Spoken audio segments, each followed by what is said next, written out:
Responsible research and innovation has emerged really in response to a world where many of the risks, the uncertainties and the challenges that we face stem from our own human activities, where things like global warming, population pressure, the financial crisis all have a significant global impact.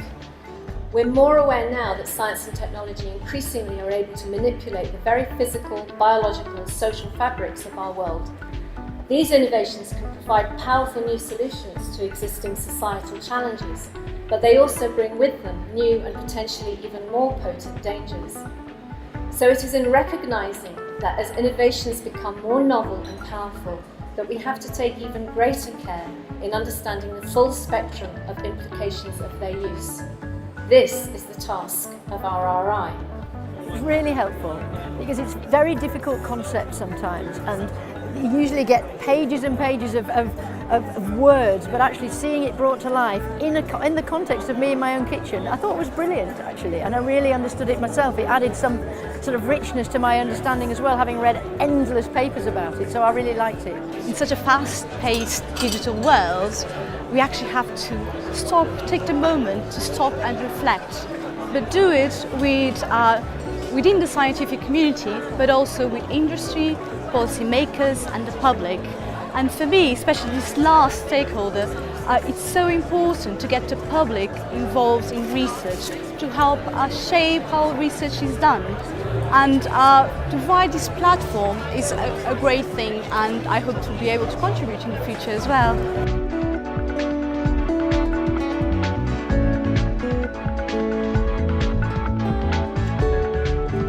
This conference has been absolutely amazing. It's one of the very first things that we've tried to do is bring together a diverse audience. It's not just people from different disciplines, but we've got members of the public, we have NGOs, we have government, we have industry here. And it's the very first time that RRI has been debated in a public forum in this way, in such a fantastic place like the Science Museum has just been great. But I think what is important is that where researchers can think about what might happen, what they can anticipate, then I think that it's reasonable to expect them to do so and think about how they might do their research differently, or even what their research should be on.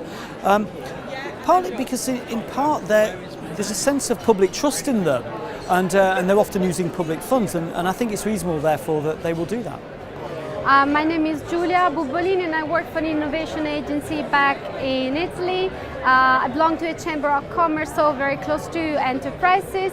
We do work on this concept of responsible innovation because we are an innovation agency and we have expertise in CSR. So we think that responsible innovation is sort of the square, not the circle. And this has been an extremely inspiring conference, and I think that I'll be able to bring a lot of added value back home. My thoughts about how we might innovate more responsibly in a digital world is to think about new scales of value we can create that would kind of measure success in this capacity. So get away from the kind of more orthodox indicators of profit, market share, etc. Thank you.